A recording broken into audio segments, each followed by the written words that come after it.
Nasubukan nyo na bang gumawa ng coconut candy? Ito lang naman po ang tinatawag sa Visayas na balikutsa. Ito lang naman po ang latik na pinatigas na ginawang candy. Paki-comment naman po kung ano po ang tawag nito sa inyo. Basta sa amin po talaga ay balikutsa po ito. So for today's video, isi-share ko po sa inyo kung paano gawin ang balikutsa. Maaga kaming gumising ng aking beshi para maaga kaming makapagsimula sa paggawa ng aming balikutsa. Wala talaga sa plano ko na makagawa ako ng balikutsa sa araw na ito. Bumisita lang ako sa kanya at napakwento ko sa kanya na magko-content ako nito. Kaya ayun, na-excite talaga siya at natatakam siyang kumain nito ulit. Dahil matagal na daw siya hindi nakakain nito at bihira lang po talaga itong ibenta sa mga tindahan. Kaya nagpresenta talaga siya, natutulong siya sa akin sa paggawa ng aking balikutsa. Kaya ino-offer niya sa akin ng libre ang panggata. Sagot na daw niya ang panggata nito. Di sana ako maniniwala guys na may patay na niyog siya. Kaso lang, wala po talaga akong nakita sa paligid na may niyog. Yun pala guys, ay mangunguha pala kami ng mga hulog na niyog. So aning dapita guys, namuwak jud mi ani og lubi. At dito ko po na-discover guys, na kaya pala nagdala siya ng itak dahil aabisin na namin yung mga damo-damo. At para naman sa ganun, ay ma-check po namin kung may ahas ba itong nakatira. At para naman sa ganon ay makapagbigay kami ng banta sa mga ahas na may taong paparating. At umalis muna sila para hindi sila maapakan. Mangunguha lang po kami ng patay na niyog.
Mushroom? I don't know.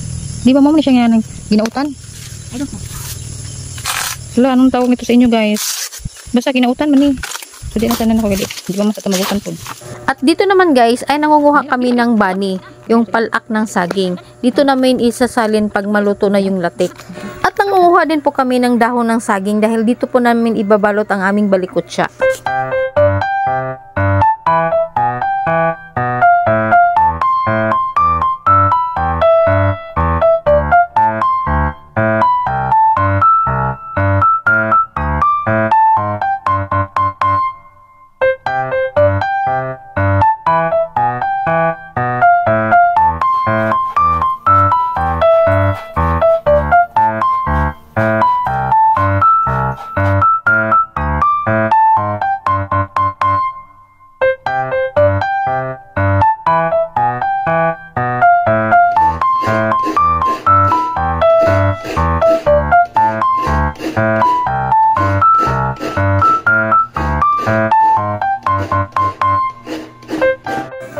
naglagay lang po ako dito guys ng 1.5 liter na tubig.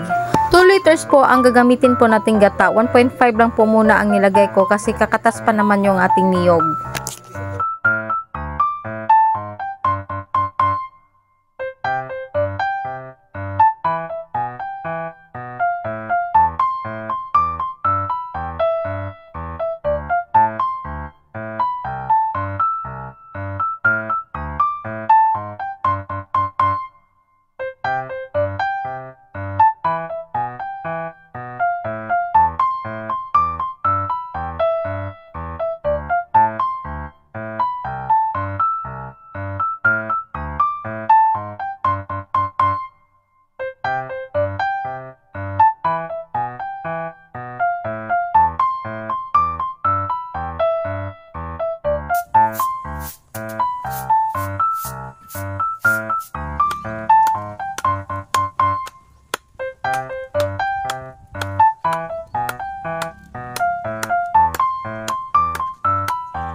Inform ko lang po kayo guys ha, na hindi po ako magsusuman at lalong hindi po ako magbibiko. Dito ko lang po babalutin ang aking balikutsa.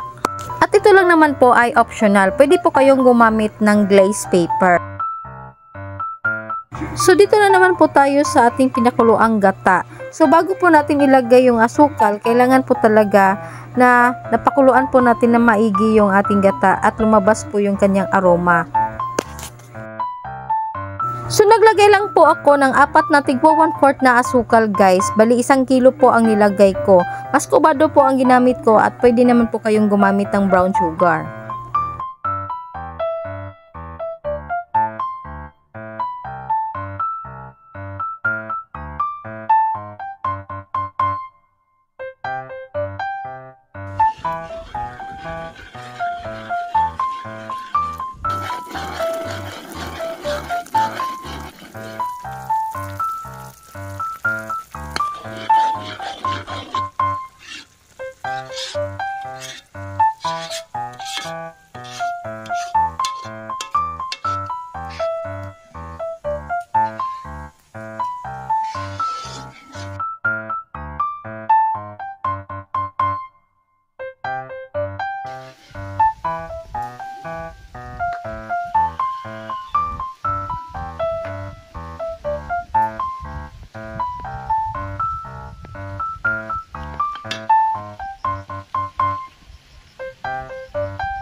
Sa part na ito guys, pag nag-sticky na po talaga ang kanyang latik sa pagkakahalo, so pwede mo itong i-test sa tubig.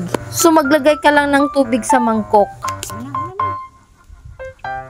At dito na po natin malalaman guys kung nag-hold na ba ito na parang candy. Pag ganito na ang itsura niya guys, na nagpo-form na po talaga siya ng candy, ay pwede nyo na po itong hanguin.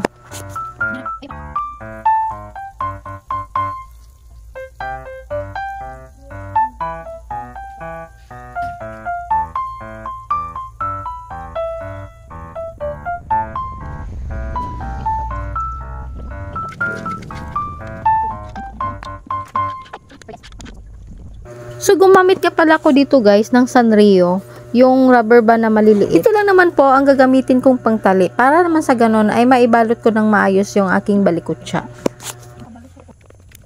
So ganito na po ang magiging itsura po ng aking balikutsa. So ito na po ang aking finished product.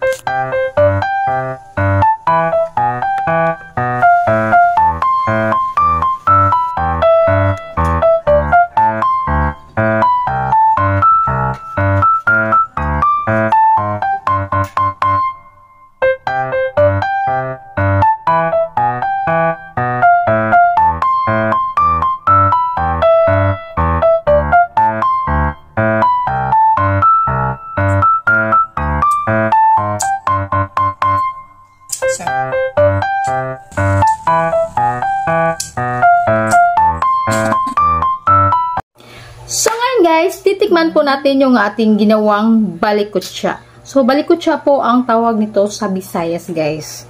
Kumbaga, latik na pinatigas. O, diba? Perfect. So, hindi po talaga magiging perfect ang ating tutorial, guys, kung hindi po talaga natin titikman yung ating ginawang balikutsa. Charan! So, ganito po ang hitsura niya, guys. So, madali lang po talaga yan, guys, kasi di na po kayo mahihirapan. Dahil, bibili lang po kayo ng mga maliliit na rubber band. Sa ano kasi, guys, sa probinsya talaga, yung iano nila, yung pang-ikot nila nito is yung dahon lang talaga. Kaso lang, ayoko pong mahirapan po kayo. So, binigyan ko po kayo ng idea na pwede po kayong gumamit ng rubber band. So, para magiging ganito na po siya. O, diba? So, pwede naman po kayong gumamit ng, instead of dahon, pwede po kayong gumamit ng glaze paper. Pwede po kayong gumamit ng glaze paper. So, ayan na. So, para lang po talaga siyang suman. So, ayan guys, diba? Perfect. Siyempre, titikman talaga natin yan para malaman nyo kung talagang nakuha ko talaga yung perfect.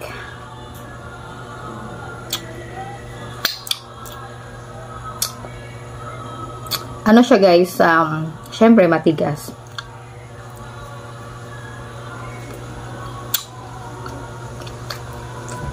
Para po siyang elastic. Tapos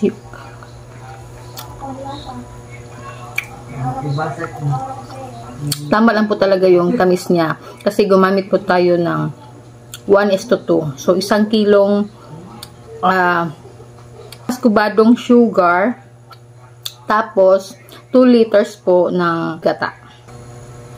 So, grabe guys, napakasarap niya.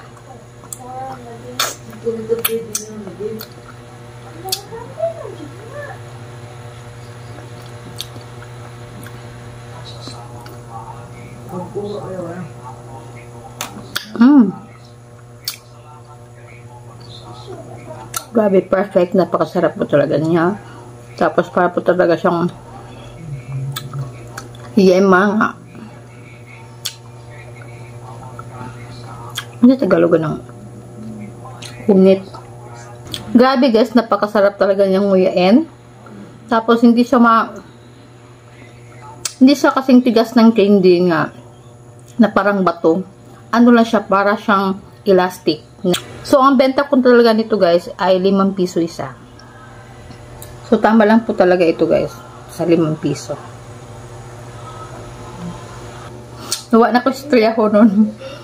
Basta masarap siya. So, nakagawa po ako ng 50 pieces nito guys. Tapos, kung ibebenta ko po siya sa halagang 5 pesos per each, okay, aabot siya ng sa halagang 250 pesos. Talang ang puhunan po talaga niya guys ay nagkakahalaga po talaga nito ng 120 pesos. So, 120 pesos po ang halaga ng maskubadong sugar. Hindi na po ako gumastos ng niyog dahil nasa tabi-tabi lang po ang niyog niya ginagamit ko nito guys. So, 5 niyog po ang nagamit ko sa aking balikutsa.